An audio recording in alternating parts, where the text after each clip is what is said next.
Até começar meu trabalho com fio, eu nunca tinha visitado outros planetas. Sempre quis fazê-lo. Imaginava que certamente não seria mais improvável do que aquilo que eu já fazia. Com certeza, algum ser humano já havia tido uma existência em algum lugar além da Terra. A ideia me fascinava, mas até então o paciente apropriado nunca havia cruzado o meu caminho.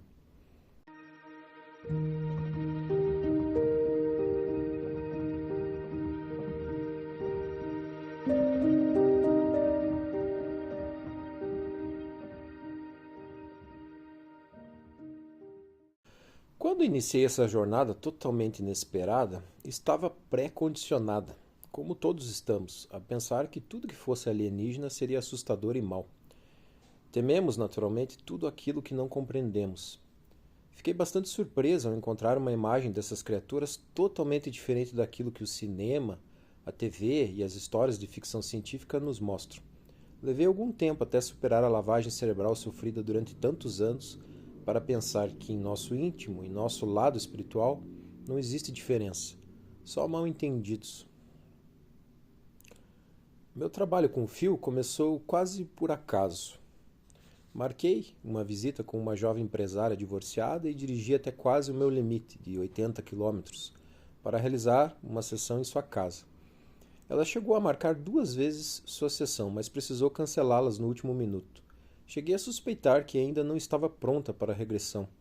Volta e meia, as sessões podem ser reveladoras demais. Talvez, em seu subconsciente, estivesse com medo daquilo que poderia encontrar caso começasse a perscrutar seu passado oculto, e essas desculpas eram sua maneira de se livrar dessa possibilidade. Não a apressei. Tinha muitas outras pessoas para atender. Enquanto ia dirigindo até sua cidadezinha, pensei que finalmente iríamos conseguir, pois ela não havia me ligado para cancelar. Contudo, quando dobrei a esquina do quarteirão de sua casa, não vi seu carro. Em seu lugar, havia uma caminhonete amarela desconhecida com o logotipo de uma loja de consertos de aparelhos eletrônicos grudado na lateral. A primeira coisa que pensei foi que ela teria se esquecido do nosso compromisso e estaria ocupada com reparos em sua TV. Seria típico dela, e eu sabia que não conseguiria realizar uma sessão de hipnose com uma atmosfera assim. Ao sair do carro, percebi que havia um bilhete grudado em sua porta. Ela teve de sair para cuidar de algum problema na empresa, mas deixou um substituto para que minha longa viagem não fosse desperdiçada. O bilhete dizia que meu paciente, Phil D., estaria aguardando dentro da casa. Como era de seu feitio fazer essas coisas no último minuto, não fiquei totalmente surpreso. Assim, meu paciente seria alguém totalmente estranho, numa situação nada ideal. Não esperava muita coisa daquela sessão. Novos pacientes costumam ser mais difíceis de se trabalhar, especialmente se não conhecem a hipnose. Provavelmente suas defesas estariam a postos e eu supus que boa parte da sessão seria destinada a estabelecer a confiança e um bom relacionamento, coisas muito importantes numa relação de trabalho desse tipo. Esperava sinceramente que aquela seria uma experiência isolada e que provavelmente nunca voltaria a ver Phil. Descobri que Phil era um jovem bem apessoado, de cabelos escuros, com 28 anos, reservado, e suspeitei um tanto tímido. Com o tempo, percebi que isso era apenas a sua discreta autoconfiança. Ele era dono de uma empresa de consertos de aparelhos eletrônicos que funcionava na garagem da casa de seus pais. Sua família era grande, tinha 4 irmãos e morava com eles. No decorrer do tempo, descobri muita coisa sobre Phil. Aparentemente, interessava-se pouco por mulheres e nunca teve um relacionamento sério, o que me surpreendeu, pois era bem atraente. Serviu à Marinha durante algum tempo, onde aprendeu eletrônica. Uma das primeiras coisas que as pessoas me perguntavam sobre os meus melhores pacientes diz respeito às suas crenças religiosas. Por algum motivo, presumem que, para exibir essas qualidades, a pessoa deve ter tido uma formação religiosa em comum. Isso está longe de ser a verdade, pois encontro todas as correntes religiosas. Elas parecem ter pouca influência sobre as informações que recebo. Phil foi criado num ambiente estritamente católico e chegou a ser coroinha na igreja local, participando de missas, funerais e festas religiosas. Estudou num colégio de freiras até a 7ª série, que fixavam nele a doutrina do catecismo. Essa atmosfera dificilmente incentivaria a ideia de reencarnação. Ele se interessava por ocultismo, lia muito e quis experimentar a regressão por curiosidade. Era muito amigável e desde o começo pareceu ficar à vontade comigo e com a possibilidade de ser hipnotizado. A primeira sessão desenrolou-se como suspeitei que seria. embora tenha entrado facilmente num nível médio de transe, não foi comunicativo. Sua voz veio em resmungos e foi difícil entender se ele estava dizendo sim ou não. Esse é um problema comum e costuma acontecer quando o paciente fica muito relaxado. As respostas vêm lentamente, como se estivesse falando preguiçosamente, quase dormindo. O paciente fica muito absorto naquilo que está vendo, mas não transmite informações, a menos que seja orientado a fazê-lo. Não gosto mais de trabalhos tão árduos. Prefiro um fluxo de comunicação mais solto, motivo pelo qual procuro sonâmbulos. Phil reviveu a entediante e pacata vida de um homem que perambulava pelo deserto. Em dada ocasião, estava procurando água e, quando acordou, disse que pôde mesmo sentir a sede, o clima quente e seco e a tristeza generalizada das pessoas à sua volta. Isso costuma acontecer na primeira regressão. É muito comum reviver uma vida simples e banal enquanto o subconsciente explora essa nova experiência. Ao acordar, ele disse que as impressões que recebeu eram bastante nítidas, mas estava tão relaxado que precisou se esforçar muito para tentar falar algo. Disse que agora sabia o que queria dizer ser velho, pois se sentiu desse jeito no final da vida daquele homem idoso, cansado e esgotado. Ficou radiante com a experiência e mostrou-se ansioso para ter uma nova sessão. Gostaria de dizer que também fiquei entusiasmada, mas na época não fiquei muito empolgada em trabalhar novamente com ele.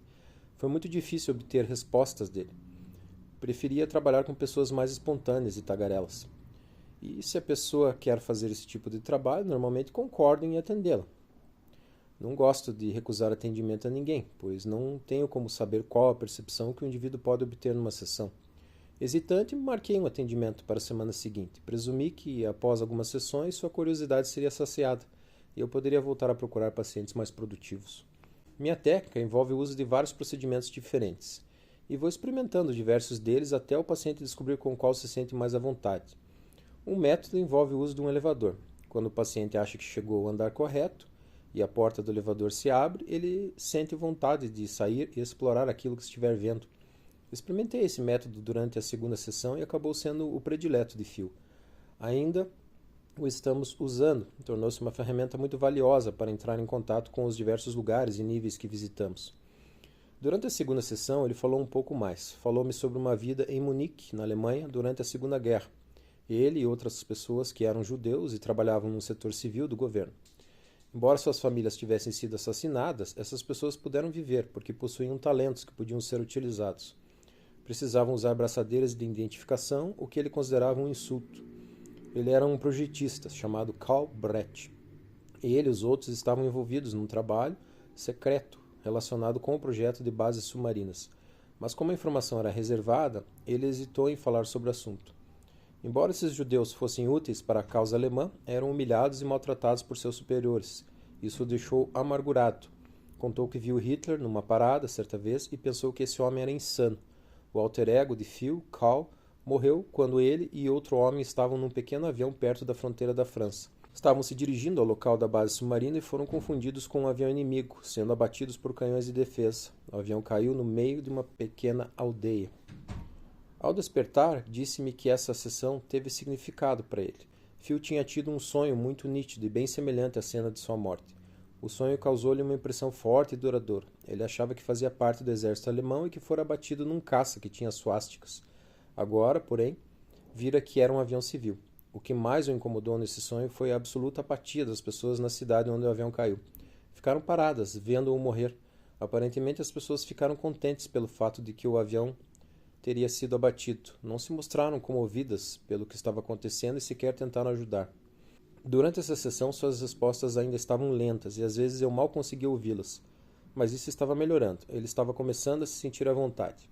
Na terceira sessão, Phil tratou principalmente de reviver uma vida como mulher numa cultura antiga que girava em torno de uma pirâmide imensa que parecia se localizar em algum ponto da América do Sul. Surgiram muitas informações sobre os sacerdotes e o culto realizado naquela ocasião. Ele falou de uma cerimônia interessante que acontecia quando a rainha morria. Suas assistentes eram drogadas e depois apunhaladas no coração. Isso era considerado uma honra, pois eram enterradas juntas para acompanhá-la no além. Durante essa regressão, Phil reviveu a experiência de dar à luz. Foi estranho observar um homem passar por todas as emoções sentidas por uma mulher durante o parto. Ele, ou ela, morreu quando um grupo de soldados espanhóis invadiu a aldeia e começou a matar pessoas. Talvez seja necessário um parênteses aqui para quem não tem contato com o espiritismo, não é? kardecista principalmente, os espíritos não têm sexo. A definição do sexo se dá no momento um pouco antes, né, da encarnação, e o sexo fisiológico é definido no nascimento. Então, é assim que funciona. Então, todo mundo já foi homem, mulher, e alguns planetas têm mais de um sexo, e alguns têm um apenas, como vocês vão verificar aqui.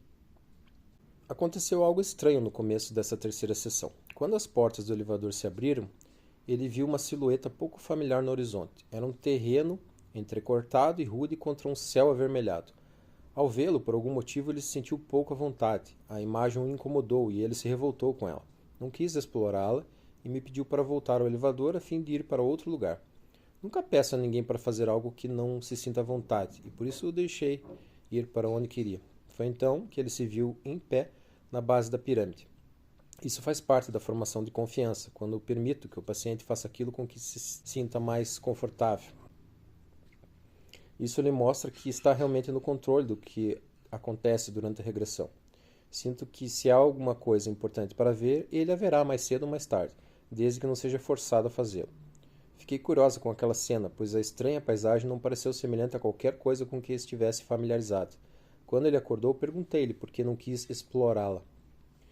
Ele disse que também não fazia ideia do que seria aquele lugar. A paisagem era tão estranha que ele sequer a compreendeu. O horizonte não tinha árvore alguma, só pedras pontiagudas que o deixaram perturbado. À direita viu uma torre, pináculo ou algo semelhante, junto de algo circular. A única maneira de descrever a imagem foi dizer que se parecia com uma rosquinha envolvendo um monólito, perto de sua parte mais alta. Aí vocês têm um desenho da descrição do filme, né? Alguma coisa naquela cena me deixou incomodado, disse com voz suave e olhar distante. Uma sensação crepuscular, escuridão em torno daquilo. Uma escuridão que não parecia mudar. Seu olhar voltou para o presente. Fiquei feliz por você não ter me forçado a explorar aquilo, por ter tido a opção de voltar para o elevador. Não sei porquê, mas me senti mais seguro aqui. Havia algo naquele cenário que não era desse mundo. Onde ficava aquilo e por que a imagem o incomodou? Evidentemente, seu subconsciente estava permitindo que o primeiro vislumbre de cenas de outro mundo começassem a aparecer. Levaríamos várias semanas até descobrir o significado dessa cena e a razão pela qual ele relutou em explorá-la. Nas sessões subsequentes, ele pareceu atraído pela vida na Alemanha, embora isso lhe evocasse certa amargura. Essas lembranças despertavam muitas emoções, sentimentos claros de raiva, frustração e tristeza. Ele quis muito liberá-los durante o transe, mas teve medo de me ofender caso demonstrasse emoções. Admitiu que na vida atual também tinha muita dificuldade para lidar com emoções. Sentia-se compelido a mantê-las em seu íntimo. Não se permitia mostrar seus sentimentos sequer à sua família. Garanti-lhe que era para isso que eu estava ali, para ele poder extravasar em segurança. Normalmente, essa extravasação pode ser muito benéfica. Nas sessões seguintes, viu ocasionalmente mais cenas que o incomodaram. Vislumbres de uma cidade estranha, com muitas torres e carros que voavam como aviões, flutuando no ar. De modo geral, a cidade parecia ter uma mesmice desbotada, acinzentada, com luzes brancas aqui e ali. Sempre que essa cena aparecia, ele se afastava dela. Ele me pedia para retornar novamente à segurança do elevador e ir para outro lugar. Fiquei intrigada, pois as cenas pareciam claramente de outro mundo, ou no mínimo futuristas, e eu estava ansiosa para explorá-las, mas sabia por experiência que não deveria deixar minha curiosidade intervir. Era melhor não apressar o paciente e deixá-lo descobrir essas habilidades e vidas em seu próprio ritmo. No meu trabalho, a paciência costuma ser compensadora. Phil estava intrigado também. Tenho a sensação de que existe algo abaixo da superfície querendo sair. Em 2 ocasiões isso quase aconteceu. Fosse o que fosse, ele achava que poderia ser encontrado através do elevador, caso conseguisse descobrir o andar ou o nível certo e tivesse coragem para explorar o lugar. Após várias semanas, Phil deparou-se novamente com a mesma cena, quando as portas do elevador se abriram. Aparentemente, seu subconsciente pensou que já era hora de lidar com aquela vida e permitiu que ele vislumbrasse cenas dela durante as sessões. Desta vez, ele resolveu sair do elevador e entrar na cena para explorá-la e descobrir o que o incomodava nela. Está ventando. Tem areia, poeira. Sinto-as, vejo-as. O céu tem um tom avermelhado, alaranjado. Estou do lado de fora de uma espaçonave. Nós pousamos numa clareira. Estou olhando para a torre. Fica à minha direita. Há alguns barracos ou cabanas logo à direita. Eram áreas de suprimento ou de armazenamento. Triste, que agora estão vazias. Há outras pessoas com você? Sua voz tinha um tom sombrio. Só aqueles que estão na nave. Estamos aqui para reabastecer e saber como estão os cientistas desse planeta. São colonos do planeta de onde viemos. Nossas rotas regulares ficam em rotas comerciais já estabelecidas. Esse lugar fica fora dos caminhos batidos, por assim dizer, numa parte isolada desta galáxia. Esta é uma colônia isolada de testes e mineração para fins exclusivamente científicos, e não primariamente de colonização. Você sabe há quanto tempo eles estão nesse planeta? O tempo não tem correlação com os anos da Terra, mas já se passaram 7 cronômetros, embora eu não possa explicar o que são cronômetros. Eles estão aqui, colonizando e fazendo testes há 7. Esse é um longo período de tempo? Para ficar num planeta é. Faz tempo que você visita esse planeta para reabastecê-lo? Nós o visitamos a cada 2 cronômetros, aproximadamente. Essas pessoas se ofereceram voluntariamente para esse trabalho? Sim. Todo trabalho é voluntário, não existe recrutamento. Minha curiosidade assumiu a dianteira e pedi-lhe para descrever as pessoas que estavam na nave. Ele disse que tinham baixa estatura, cabeça grande, calva, pele clara e que não eram muito musculosos. Parecem-se fisicamente com humanos, com sistema circulatório ou são diferentes? São semelhantes, sim. Têm 2 braços e 2 pernas, olhos, ouvidos e boca, mas não têm nariz. Não precisam de nariz. Isso foi fruto da evolução. A boca é uma mera fenda e seu único propósito é inspirar o ar. Não possuem língua nem cordas vocais para falar. Seu processo de comunicação é totalmente telepático. Essas pessoas ingerem alimentos? Sim, ele é inserido na fenda. Essas pessoas são do sexo masculino e feminino? Somos andrógenos, todos nós que somos dessa raça. Somos a combinação de ambos os sexos num só, uma mistura de características masculinas e femininas. Isso me deixou intrigada. Como pessoas andrógenas se reproduzem, ou vivem muito e não precisam se reproduzir? A longevidade é maior, entretanto não é perene, e por isso há necessidade de procriar. Há papéis a desempenhar, entretanto as divisões não são tão marcantes como aquelas com que estamos acostumados aqui na Terra. Você disse que foi até esse planeta para levar suprimentos a esses cientistas. Onde estão os cientistas? Triste. Todos, exceto um, estão enterrados. Eram 12 no total, e todos, exceto um, estão enterrados. O último sobrevivente se encarregou de enterrar os demais. Foi uma responsabilidade compartilhada até o final. E seus restos estão junto dos demais, só que sobre a Terra. Você sabe o que aconteceu com essas pessoas? Sim, o monólito, a torre, contém os registros telepáticos daquilo que aconteceu aqui. Eles morreram de fome, de sede ou algo equivalente, uma morte muito lenta e dolorosa. Seria essa a razão para ele ter hesitado em observar e reviver essa cena? Pareceu doloroso falar sobre ela. Dei-lhe sugestões, no sentido de que não iria incomodá-lo pensar nela ou falar sobre ela. Disse-lhe que geralmente é muito difícil extravagar essas recordações. Esses cientistas tinham como cultivar alimentos por conta própria? Não, havia nada no planeta para sustentar alguma cultura. Imagine um jardim no deserto do sudoeste dos Estados Unidos. Seria a mesma coisa. As rochas e a terra eram estéreis, tão estéreis quanto você puder imaginar aqui no planeta Terra. Porém, a área era rica em minerais, e era por isso que os cientistas estavam lá, eram mineradores. Você disse sede ou algo equivalente. Em outras palavras, também não tinham fluidos ou líquidos lá. Correto, tudo se esgotou. O que não teria acontecido caso tivéssemos chegado a tempo. A nave, que deveria transportar os suprimentos, quebrou pouco antes de decolar do porto, um porto espacial, e não do planeta de origem. O problema foi imenso e de grande extensão. O defeito tinha tamanha proporção que não podia ser reparado ali, na hora. Foi necessário voltar para realizar os reparos. E foi esse retorno que causou o imenso atraso. Nessa época trabalhávamos com distâncias, como vocês fazem agora na Terra. No entanto, nossa velocidade é muito maior e por isso podemos cobrir distâncias maiores em menos tempo. Estou pensando em termos de 1984, tanto em padrões de tempo quanto de distância. Há necessidade de integrar esses 2 tempos, entende? Pois ainda sou a pessoa que está aqui nesta sala. Torna-se necessário definir ou explicar as diferenças, pois isto é algo que nós estamos aprendendo, ou seja, somos todas essas coisas ao mesmo tempo. Essa ocorrência foi estranha para mim, ela dizendo, a Dolores.